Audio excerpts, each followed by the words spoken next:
10th standard മാത്സിലെ first chapter ആയ arithmetic sequences അല്ലെങ്കിൽ സമാന്തര ശ്രേണികൾ എന്ന ചാപ്റ്ററിലെ പേജ് നമ്പർ 9 ക്വസ്റ്റ്യൻസ് ആണ് എക്സ്പ്ലെയിൻ ചെയ്യുന്നത്. Page number 9 question number 3.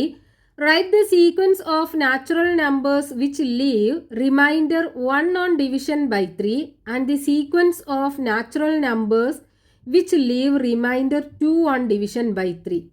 3 കൊണ്ട് ഹരിച്ചാൽ 1 ശിഷ്ടം വരുന്ന എണ്ണൽ സംഖ്യകളുടെയും 2 ശിഷ്ടം വരുന്ന എണ്ണൽ സംഖ്യകളുടെയും ശ്രേണികൾ എഴുതാനാണ് പറഞ്ഞിട്ടുള്ളത്. അപ്പോൾ നമുക്ക് ഫോം ചെയ്യേണ്ടത് 3 കൊണ്ട് ഡിവൈഡ് ചെയ്ത് കഴിഞ്ഞാൽ റിമൈൻഡർ 1 കിട്ടുന്ന നമ്പേഴ്സിന്റെ സീക്വൻസും, അതേപോലെ 3 കൊണ്ട് ഡിവൈഡ് ചെയ്ത് കഴിഞ്ഞാൽ റിമൈൻഡർ 2 കിട്ടുന്ന നമ്പേഴ്സിന്റെ സീക്വൻസും. അപ്പോൾ അതിന് 3ന്റെ മൾട്ടിപ്പിൾസ് നമ്മളൊരു സീക്വൻസ് ആക്കി എഴുതുകയാണെങ്കിൽ എങ്ങനെ കിട്ടും? Multiples of 3.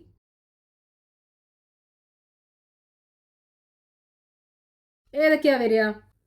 3 × 0 0 അല്ലേ വരിക? 3 വരും. 3 × 1 3 × 2 6 3 × 3 9 3 × 4 12 ഇങ്ങനെ പോവും അല്ലേ? ഇനി ഈ മൾട്ടിപ്പിൾസിലേക്കൊക്കെ 1 ആഡ് ചെയ്ത് നോക്കൂ. അതായത് ഈ ഒരു സീക്വൻസിലുള്ള നമ്പേഴ്സിലേക്കൊക്കെ 1 ആഡ് ചെയ്യുക.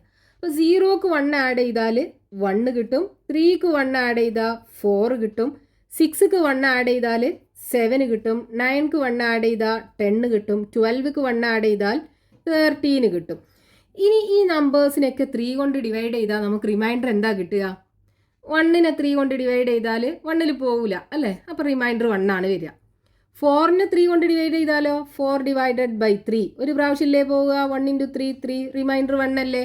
ഇനി 7നെ 3 കൊണ്ട് ഡിവൈഡ് ചെയ്താലോ 7 ഡിവൈഡഡ് ബൈ 3 7ൽ 3 2 പ്രാവശ്യം 2 × 3 6 7ന് 6 പോയാൽ 1 റിമൈൻഡർ 1 കിട്ടുന്നത് അല്ലേ? ഇനി 10നെയും ഡിവൈഡ് ചെയ്താലും നമുക്ക് റിമൈൻഡർ 1 കിട്ടുക, 13നെ ഡിവൈഡ് ചെയ്താലും നമുക്ക് 1 ആണ് റിമൈൻഡർ കിട്ടുക. അപ്പോൾ ഈ ഒരു സീക്വൻസ് എന്താണ്? 3 കൊണ്ട് ഡിവൈഡ് ചെയ്താൽ റിമൈൻഡർ 1 കിട്ടുന്ന നമ്പേഴ്സിന്റെ സീക്വൻസ് ആണ്. ഇനി ഇതേപോലെ നമുക്ക് 3 കൊണ്ട് ഡിവൈഡ് ചെയ്താൽ റിമൈൻഡർ 2 കിട്ടുന്ന നമ്പേഴ്സിന്റെ സീക്വൻസ് കിട്ടാൻ എന്ത് ചെയ്താൽ മതി? ഈ മൾട്ടിപ്പിൾസിലേക്കൊക്കെ 2 ആഡ് ചെയ്താൽ പോരെ? അപ്പോൾ ആ മൾട്ടിപ്പിൾസിലേക്കൊക്കെ 2 ആഡ് ചെയ്ത് നോക്കൂ. 0ക്ക് 2 ആഡ് ചെയ്താൽ 2 കിട്ടും, 3ക്ക് 2 ആഡ് ചെയ്താൽ 5 കിട്ടും, 6ക്ക് 2 ആഡ് ചെയ്താൽ 8 കിട്ടും, 9ക്ക് 2 ആഡ് ചെയ്താൽ 11 കിട്ടും, 12ക്ക് 2 ആഡ് ചെയ്താൽ 14 കിട്ടും. ഈ നമ്പേഴ്സിനൊക്കെ നമ്മൾ 3 കൊണ്ട് ഡിവൈഡ് ചെയ്താൽ നമുക്ക് റിമൈൻഡർ എന്ത് കിട്ടും? 2 ആണ് കിട്ടുക. 2നെ 3 കൊണ്ട് ഡിവൈഡ് ചെയ്ത് കഴിഞ്ഞാൽ റിമൈൻഡർ 2 അല്ലേ? 2ൽ 3 പോകില്ലല്ലോ, അപ്പോൾ റിമൈൻഡർ 2 ആണ് കിട്ടുക. ഇനി 5നെ ഡിവൈഡ് ചെയ്താലോ 5 ഡിവൈഡഡ് ബൈ 3 ഒരു പ്രാവശ്യമല്ലേ പോവുക? 1 × 3 3 5ന്ന് 3 പോയാൽ റിമൈൻഡർ 2. ഇനി ഇതേപോലെ നമ്മൾ 8നെ ഡിവൈഡ് ചെയ്താലും ഇങ്ങനെ തന്നെയാണ് കിട്ടുക. 8 ഡിവൈഡഡ് ബൈ 3 8ൽ 3 2 പ്രാവശ്യം 2 × 3 6 ബാക്കി 2. കണ്ടോ? ശിഷ്ടമൊക്കെ എന്താ കിട്ടുന്നത്? 2 ആണ് കിട്ടുന്നത്. അപ്പോൾ നമുക്ക് ക്വസ്റ്റ്യനകത്ത് വേണ്ടത് എന്താണ്? 3 കൊണ്ട് ഹരിച്ചു കഴിഞ്ഞാൽ ശിഷ്ടം 1 കിട്ടുന്ന സംഖ്യകളുടെ ശ്രേണി അല്ലേ? അതല്ലേ ഈ കിട്ടിയത്. ഇനി രണ്ടാമത് എന്താ വേണ്ടത്? 3 കൊണ്ട് ഹരിച്ചു കഴിഞ്ഞാൽ ശിഷ്ടം 2 കിട്ടുന്ന സംഖ്യകളുടെ ശ്രേണി, അതാണ് ഈ ശ്രേണി. അപ്പോൾ നമ്മുടെ ക്വസ്റ്റ്യനുള്ള ആൻസർ ആയി. Next question page number 9 question number 4. Write in ascending order the sequence of natural numbers with last digit 1 or 6. Describe this sequence in 2 other ways. 1ലോ 6ലോ അവസാനിക്കുന്ന നാച്ചുറൽ നമ്പേഴ്സ്, അതായത് എണ്ണൽ സംഖ്യകൾ അസെൻഡിങ് ഓർഡർ, അതായത് അതിന്റെ വലുപ്പക്രമത്തിൽ എഴുതണം.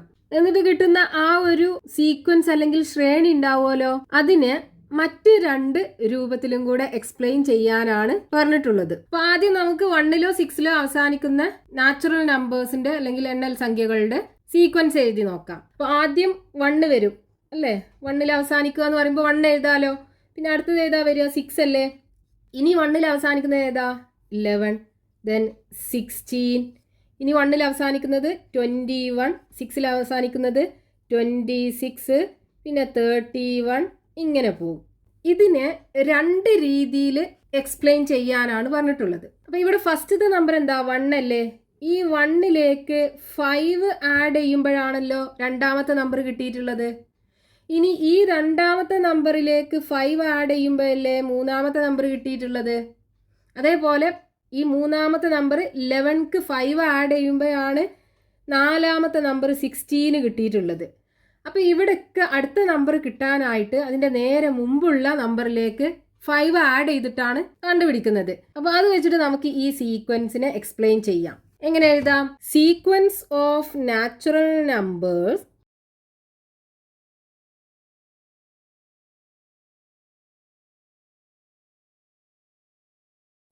on adding 5 repeatedly to 1. തുടർച്ചയായി 5 ഒന്നിനോട് കൂട്ടി കൂട്ടി എഴുതുന്ന സംഖ്യാശ്രേണി. ഇനി രണ്ടാമത്തെ രീതിയിൽ എങ്ങനെ എക്സ്പ്ലെയിൻ ചെയ്യാം? ഇവിടെ നമ്മുടെ സംഖ്യാശ്രേണി എന്ന് പറയുന്നത് എന്താണ്? 1, 6, 11, 16, 21 ഇങ്ങനെ പോകുന്ന നമ്പേഴ്സ് അല്ലേ? ഇനി നമ്മൾ 5ന്റെ മൾട്ടിപ്പിൾസ് എഴുതിയാൽ നമുക്ക് എങ്ങനെ കിട്ടും? 0, 5, 10, 15, 20 ഇങ്ങനെയല്ലേ 5ന്റെ മൾട്ടിപ്പിൾസ് പോവുക? അപ്പൊ ഇതാണ് 5ന്റെ മൾട്ടിപ്പിൾസ് എഴുതി കഴിഞ്ഞാൽ കിട്ടുന്ന സീക്വൻസ്. ഈ സീക്വൻസിനോട് കൂടി 1 കൂട്ടിക്കഴിഞ്ഞാൽ നമുക്ക് കിട്ടുന്ന സീക്വൻസ് എന്തായിരിക്കും? 5 കൊണ്ട് ഡിവൈഡ് ചെയ്താൽ റിമൈൻഡർ 1 വരുന്ന സീക്വൻസ് ആണല്ലോ. നമ്മൾ നേരെ മുമ്പത്തെ 3ാമത്തെ ക്വസ്റ്റ്യനിൽ ചെയ്തല്ലോ. 3 കൊണ്ട് ഡിവൈഡ് ചെയ്ത് കഴിഞ്ഞാൽ റിമൈൻഡർ 1 കിട്ടുന്ന നമ്പർ സീക്വൻസ് ഫോം ചെയ്യാൻ എന്ത് ചെയ്താൽ മതി? 3ന്റെ മൾട്ടിപ്പിൾസിന്റെ സീക്വൻസിലേക്ക് 1 ആഡ് ചെയ്താൽ മതി. അപ്പൊ ഇവിടെ നമുക്ക് ഈ സീക്വൻസ് എങ്ങനെയാ കിട്ടിയിട്ടുള്ളത്? ഈ 5ന്റെ മൾട്ടിപ്പിൾസിലേക്ക് 1 ആഡ് ചെയ്തിട്ടാണ്. അപ്പൊ അതേ രീതിയിൽ നമുക്ക് ഈ സീക്വൻസിനെ എക്സ്പ്ലെയിൻ ചെയ്യാൻ പറ്റും. എങ്ങനെ എഴുതാം? സീക്വൻസ് ഓഫ് നാച്ചുറൽ നമ്പേഴ്സ്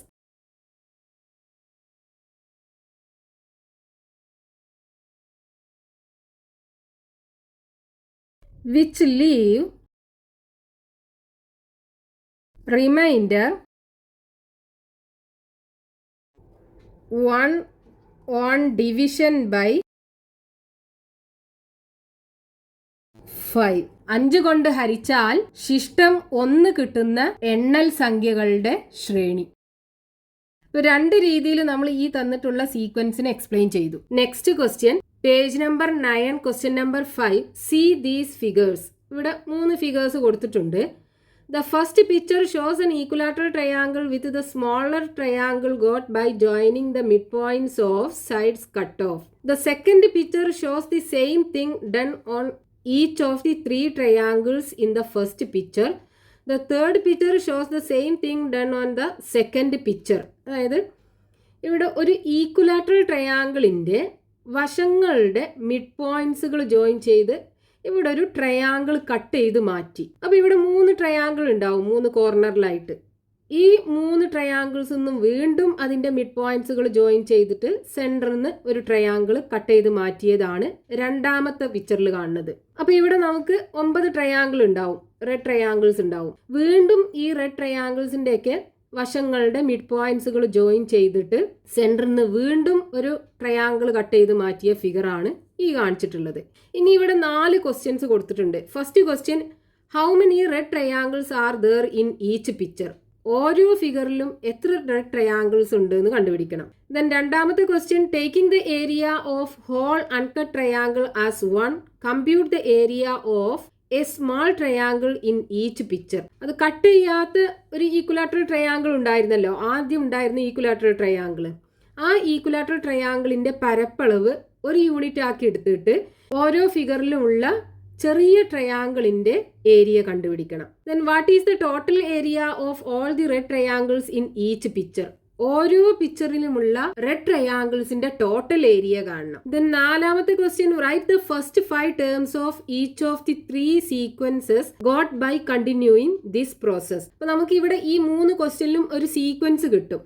ഈ സീക്വൻസ് കണ്ടിന്യൂ ചെയ്യുകയാണെന്നുണ്ടെങ്കിൽ അതിന്റെ ആദ്യത്തെ 5 ടേം എന്താണെന്ന് എഴുതാനാണ് പറഞ്ഞിട്ടുള്ളത്. ഫസ്റ്റ് ക്വസ്റ്റ്യനകത്ത് നമ്മളോട് കണ്ടുപിടിക്കാൻ പറഞ്ഞിട്ടുള്ളത് ഇതിൽ ഓരോ ഫിഗറിലും എത്ര റെഡ് ട്രയാങ്കിൾ ഉണ്ട് എന്ന് കണ്ടുപിടിക്കാനാണ്. അപ്പോൾ ഫസ്റ്റത്തെ ഫിഗറിൽ എത്ര ഉണ്ട്? 1, 2, 3 3 ദെൻ രണ്ടാമത്തെ ഫിഗറിൽ ഇതിന്റെ മിഡ് പോയിന്റ്സുകൾ ജോയിൻ ചെയ്ത് സെന്ററിൽ നിന്നൊരു ട്രയാങ്കിൾ കട്ട് ചെയ്ത് മാറ്റിയിട്ടാണ് ഈ ട്രയാങ്കിൾ കിട്ടിയിട്ടുള്ളത്. അപ്പോൾ ഇവിടെ 3 ഈ കോർണറിലും 3 ഈ കോർണറിലും 3 അപ്പോൾ 3 × 3 9 ട്രയാങ്കിൾസ് ഉണ്ടാവും. ഇനി ഈ ട്രയാങ്കിൾസിൽ ഇതിന്റെ ഈ ഓരോ റെഡ് ട്രയാങ്കിൾസിന്റെയും മിഡ് പോയിന്റ്സുകൾ ജോയിൻ ചെയ്ത് വീണ്ടും സെന്ററിൽ നിന്ന് ഒരു ട്രയാങ്കിൾ കട്ട് ചെയ്ത് മാറ്റിയിട്ടാണ് ഈ ട്രയാങ്കിൾ കിട്ടിയിട്ടുള്ളത്. അപ്പോൾ ഈ കോർണറിൽ 9 ഉണ്ടാവും, ഇവിടെ 9 ഉണ്ടാവും, ഇവിടെ 9 ഉണ്ടാവും. അപ്പോൾ ടോട്ടൽ റെഡ് ട്രയാങ്കിൾസ് എത്രയാണ്? 3 ഇൻറ്റു 9 27 റെഡ് ട്രയാങ്കിൾസ് ഉണ്ടാവും. ഇനി രണ്ടാമത്തെ ക്വസ്റ്റ്യനകത്ത് കണ്ടുപിടിക്കാൻ പറഞ്ഞിട്ടുള്ളത് എന്താണ്? ഈ ഹോൾ ട്രയാങ്കിൾ, അതായത് ആദ്യം ഉണ്ടായിരുന്ന ഈക്വലാറ്ററൽ ട്രയാങ്കിൾ, ഈ സെൻറ്ററിൽ നിന്നൊന്നും കട്ട് ചെയ്ത് മാറ്റാതെ ആദ്യം ഉണ്ടായിരുന്ന ഒരു റെഡ് ട്രയാങ്കിൾ ഉണ്ടാവുമല്ലോ, അതിൻ്റെ ഏരിയ ഒരു യൂണിറ്റ് ആക്കി എടുക്കാൻ പറഞ്ഞിട്ടുണ്ട്. എന്നിട്ട് ഇതിലുള്ള ഓരോ ചെറിയ ട്രയാങ്കിളിൻ്റെയും ഏരിയ എത്രയായിരിക്കും എന്ന് കണ്ടുപിടിക്കാനാണ് പറഞ്ഞിട്ടുള്ളത്. അപ്പോൾ നമുക്ക് ഇവിടെ ഈ സെൻറ്ററിൽ നിന്ന് ഒരു ട്രയാങ്കിൾ കട്ട് ചെയ്ത് മാറ്റി അല്ലേ, മിഡ് പോയിന്റ്സുകൾ ജോയിൻ ചെയ്തിട്ടാണ് കട്ട് ചെയ്ത് മാറ്റിയത്.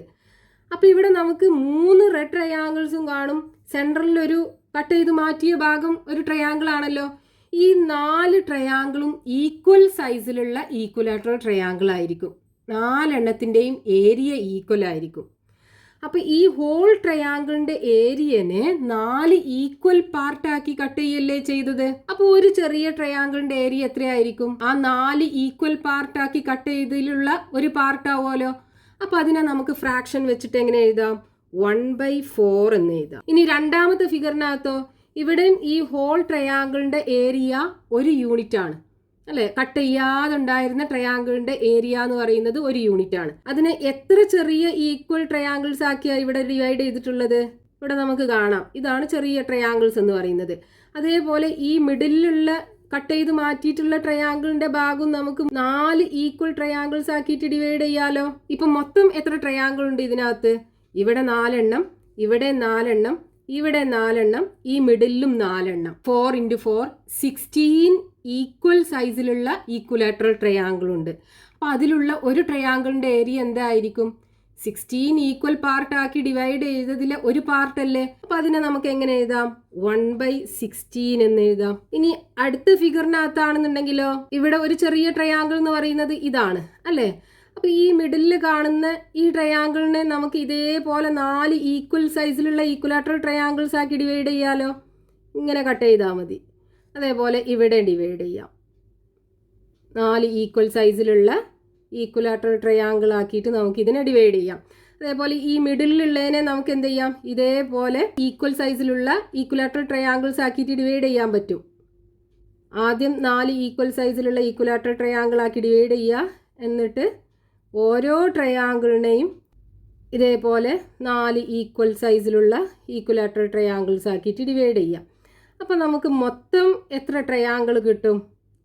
ഈ ഒരു ട്രയാങ്കിളിനകത്ത് ഇവിടെ 16 എണ്ണം, ഇവിടെയും 16 എണ്ണം, ഈ ട്രയാങ്കിളും 16 ഈക്വൽ ട്രയാങ്കിൾസ് ആക്കി ഡിവൈഡ് ചെയ്തു. അതേപോലെ ഈ മിഡിലുള്ള ഭാഗം നമുക്ക് 16 ഈക്വൽ സൈസിലുള്ള ട്രയാങ്കിൾസ് ആക്കിയിട്ട് ഡിവൈഡ് ചെയ്യാൻ പറ്റും. അപ്പോൾ മൊത്തം എത്ര ഉണ്ട്? 4 × 16 അല്ലേ. അപ്പോൾ ഈ ഒരു വലിയ ട്രയാങ്കിളിനെ 4 × 16 എന്ന് പറയുമ്പോൾ 64 ഈക്വൽ സൈസിലുള്ള ഈക്വലാറ്ററൽ ട്രയാങ്കിൾസ് ആക്കി ഡിവൈഡ് ചെയ്തു. അപ്പോൾ ഒരു ട്രയാങ്കിളിൻ്റെ ഏരിയ എന്ന് പറയുന്നത് എന്തായിരിക്കും? ഈ 64 ഈക്വൽ പാർട്ടാക്കി ഡിവൈഡ് ചെയ്തതിലെ ഒരു പാർട്ടല്ലേ, അതായത് 1/64 ആണ് കിട്ടുക. ഇനി മൂന്നാമത് എന്താ പറഞ്ഞിട്ടുള്ളത്? What is the total area of all the red triangles in each picture? ഓരോ പിക്ചറിലുമുള്ള റെഡ് ട്രയാങ്കിൾസിൻ്റെ ടോട്ടൽ ഏരിയ. അപ്പോൾ ആദ്യത്തെ ഫിഗർ നമ്മൾ എടുക്കുകയാണെന്നുണ്ടെങ്കിൽ ഇതിനകത്ത് എത്ര ട്രയാങ്കിൾസ് ഉണ്ട്? റെഡ് ട്രയാങ്കിൾ 3 എണ്ണം അല്ലേ. 3 എണ്ണത്തിൻ്റെയും ഏരിയ ഈക്വൽ ആണല്ലോ. ഒരു ട്രയാങ്കിളിൻ്റെ ഏരിയ എന്ന് പറയുന്നത് 1/4. അങ്ങനെയുള്ള 3 ട്രയാങ്കിൾസ് ഉണ്ട്. അപ്പോൾ 3 ട്രയാങ്കിൾസിൻ്റെയും കൂടെ ഏരിയ എത്ര ഉണ്ടാവും? 3 × 1/4 അല്ലേ. അതായത് 3/4 കിട്ടും. ഇനി രണ്ടാമത്തെ ഫിഗറിനകത്താണെന്നുണ്ടെങ്കിലോ 16 ഈക്വൽ സൈസിലുള്ള ട്രയാങ്കിൾസ് ആക്കിയിട്ടാണ് ഡിവൈഡ് ചെയ്തത്. ഒരു ട്രയാങ്കിളിൻ്റെ ഏരിയ 1/16 ആണ്. അങ്ങനെയുള്ള റെഡ് ട്രയാങ്കിൾസ് എത്ര ഉണ്ട്? 9 എണ്ണല്ലേ ഉള്ളത്. അപ്പോൾ ഈ 9 റെഡ് ട്രയാങ്കിൾസിൻ്റെ ഏരിയ എന്തായിരിക്കും? 9 × 1/16 ആവുമല്ലോ. 9 × 1/16 എന്ന് പറയുമ്പോൾ 9/16. നമുക്കിവിടെ ഈ 2 ഫ്രാക്ഷനെയും ചെറുതാക്കാൻ പറ്റില്ല. കാരണം 3ക്കും 4നും കോമൺ ആയിട്ടൊരു ഫാക്ടറും ഇല്ല. അതേപോലെ ഇവിടെ 9നും 16നും കോമൺ ആയിട്ടൊരു ഫാക്ടറും ഇല്ല. ഇനി അടുത്ത ഫിഗറിനകത്ത് ടോട്ടൽ 64 ട്രയാങ്കിൾസ് ഉണ്ട്. അതിൽ 27 എണ്ണം എന്താണ്? റെഡ് ട്രയാങ്കിൾസ് ആണ്. ഒരു ട്രയാങ്കിളിൻ്റെ ഏരിയ എന്ന് പറയുന്നത് 1/64 ആണ്. അപ്പോൾ 27 ട്രയാങ്കിൾസിൻ്റെ ഏരിയ എന്തായിരിക്കും? 27 × 1/64 അല്ലേ. അപ്പോൾ എങ്ങനെ കിട്ടും? 27 / 64. ഇവിടെ 27നും 64നും കോമൺ ആയിട്ടൊരു ഫാക്ടറും ഇല്ല. അപ്പോൾ നമുക്ക് ക്യാൻസൽ ചെയ്യാൻ പറ്റില്ല. ഇനി നാലാമത്തെ ക്വസ്റ്റ്യനകത്ത് എന്താ പറഞ്ഞിട്ടുള്ളത്? ഇവിടെ ഇപ്പൊ നമുക്ക് 3 നമ്പർ സീക്വൻസ് കിട്ടിയല്ലോ. ഈ സീക്വൻസ് ഇങ്ങനെ ഫോളോ ചെയ്യുകയാണെന്നുണ്ടെങ്കിൽ ഇതിന്റെ ഫസ്റ്റത്തെ 5 ടേം എഴുതാനാണ് പറഞ്ഞിട്ടുള്ളത്. അപ്പോൾ ഓരോന്നിനും 3 ടേം ഓൾറെഡി നമ്മൾ ഇവിടെ എഴുതിയിട്ടുണ്ട്. ഇനി ബാക്കിയുള്ള 2 ടേമും കൂടെ എഴുതണം. ഫസ്റ്റത്തെ സീക്വൻസ് എന്ന് പറയുന്നത് 3,9,27. ഇവിടെ നമുക്ക് അടുത്ത ടേം കണ്ടുപിടിക്കാൻ എന്ത് ചെയ്യാം? ഇവിടെ നോക്കൂ, 3ന്ന് 9 എങ്ങനെയാണ് കിട്ടിയിട്ടുള്ളത്? 3 കൊണ്ട് മൾട്ടിപ്ലൈ ചെയ്തിട്ടല്ലേ. ഇനി 9ന്ന് 27 കിട്ടിയിട്ടുള്ളത് എങ്ങനെയാ? 3 കൊണ്ട് മൾട്ടിപ്ലൈ ചെയ്തിട്ടാണല്ലോ. 9നെ 3 കൊണ്ട് മൾട്ടിപ്ലൈ ചെയ്തിട്ടാണ് 27 കിട്ടിയിട്ടുള്ളത്. അപ്പോൾ ഇനി അടുത്ത ടേം കിട്ടാൻ എന്ത് ചെയ്താൽ മതി? ഈ 27നെ 3 കൊണ്ട് മൾട്ടിപ്ലൈ ചെയ്താൽ മതിയല്ലോ. അപ്പോൾ 3 × 27 81 കിട്ടും. ഇനി വീണ്ടും അടുത്ത ടേം കിട്ടാൻ എന്ത് ചെയ്യുക? ഈ 81നെ വീണ്ടും 3 കൊണ്ട് മൾട്ടിപ്ലൈ ചെയ്യുക. അപ്പോൾ അടുത്ത ടേം കിട്ടും. 81 × 3, 81 × 3, 1 × 3, 3, 3 × 8, 24 കിട്ടും. അപ്പോൾ ഈ ടേം എന്തായിരിക്കും? 243. ഇനി ഇതേപോലെ അടുത്ത സീക്വൻസിനും കണ്ടുപിടിക്കണം. ഇവിടെ 1/4ന്ന് 1/16 ആവാൻ എന്താ ചെയ്തത്? 1/4 കൊണ്ട് മൾട്ടിപ്ലൈ ചെയ്തല്ലേ ചെയ്തത്. ഈ 1/4നെ 1/4 കൊണ്ട് മൾട്ടിപ്ലൈ ചെയ്താൽ 1/16 കിട്ടും. ഇതേപോലെ 1/16നെ വീണ്ടും 1/4 കൊണ്ട് മൾട്ടിപ്ലൈ ചെയ്യുമ്പോഴാണല്ലോ നമുക്ക് 1/64 കിട്ടുക. ഇനി അപ്പോൾ അടുത്ത ടേം കിട്ടാൻ എന്ത് ചെയ്താൽ മതി? ഈ 1/64നെ 1/4 കൊണ്ട് മൾട്ടിപ്ലൈ ചെയ്താൽ മതി. അപ്പോൾ 1/4 × 1/64 അല്ലേ? 64 × 4, 4 × 4 16, ബാക്കി 1, 4 × 6 24, 24 + 1 25 കിട്ടും. അപ്പോൾ 256. അപ്പോൾ ഇവിടെ 1/256 കിട്ടും. ഇനി അടുത്തൊരു ടേമും കൂടെ കാണണമല്ലോ. അപ്പോൾ അതിനെന്ത് ചെയ്യുക? ഈ 1/256നെ 1/4 കൊണ്ട് മൾട്ടിപ്ലൈ ചെയ്യുക. അപ്പോൾ 1/4 × 1/256 അല്ലേ? 256നെ 4 കൊണ്ട് മൾട്ടിപ്ലൈ ചെയ്യണം. 256 × 4, 4 × 6 24ന് 4, ബാക്കി 2, 4 × 5 20, 20 + 2 22, ബാക്കി 2, 2 × 4 8, 8 + 2 10, 1024. അപ്പോൾ ഇവിടെ 1/1024 ആണ് കിട്ടുക. 5 ടേമായി. ഇനി അടുത്ത സീക്വൻസിനകത്ത് 3/4ന്ന് 9/16 ആവാൻ എന്താ ചെയ്തത്? ഇവിടെ 3ന്ന് 9 ആവാൻ 3 കൊണ്ട് മൾട്ടിപ്ലൈ ചെയ്തു അല്ലേ? ഡിനോമിനേറ്ററിലാണെന്നുണ്ടെങ്കിലോ 4ന്ന് 16 ആവാൻ 4 കൊണ്ട് മൾട്ടിപ്ലൈ ചെയ്താൽ മതിയല്ലോ. അതായത് 3/4നെ 3/4 കൊണ്ട് മൾട്ടിപ്ലൈ ചെയ്താൽ രണ്ടാമത്തെ ടേം കിട്ടും. ഇനി ഈ രണ്ടാമത്തെ ടേമിനെ 3/4 കൊണ്ട് മൾട്ടിപ്ലൈ ചെയ്താൽ ഈ ടേം കിട്ടുമല്ലോ. അതായത് 9 × 3 27 വരും, 16 × 4 64 വരും. അപ്പോൾ ഈ ടേമിനെ 3/4 കൊണ്ട് മൾട്ടിപ്ലൈ ചെയ്തിട്ടാണ് ഈ ടേം കിട്ടിയിട്ടുള്ളത്. അപ്പോൾ ഇനി അടുത്ത ടേം കിട്ടാൻ എന്ത് ചെയ്താൽ മതി? ഈ 27/64നെ 3/4 കൊണ്ട് മൾട്ടിപ്ലൈ ചെയ്താൽ പോരെ. അപ്പോൾ 27 × 3 നമ്മളിവിടെ ചെയ്തിട്ടുണ്ട്. 27 × 3 81 ആണ്. അപ്പോൾ 81 / 64 × 4, 4 × 64 256. അപ്പോൾ ഇവിടെ ഡിവൈഡഡ് ബൈ 256 വരും. ഇനി അടുത്ത ടേം എന്താ? ഈ 81/256നെ വീണ്ടും 3/4 കൊണ്ട് മൾട്ടിപ്ലൈ ചെയ്യുക. അപ്പോൾ 81നെ 3 കൊണ്ട് മൾട്ടിപ്ലൈ ചെയ്താൽ 243 കിട്ടും. അപ്പോൾ ഇവിടെ 243 ഡിവൈഡഡ് ബൈ 256നെ 4 കൊണ്ട് മൾട്ടിപ്ലൈ ചെയ്താൽ 1024. ഇങ്ങനെ എക്സ്റ്റെൻഡ് ചെയ്ത് പോകും ഈ സീക്വൻസുകൾ. അപ്പോൾ ഓരോ സീക്വൻസിനും 5 ടേം നമുക്ക് കിട്ടി.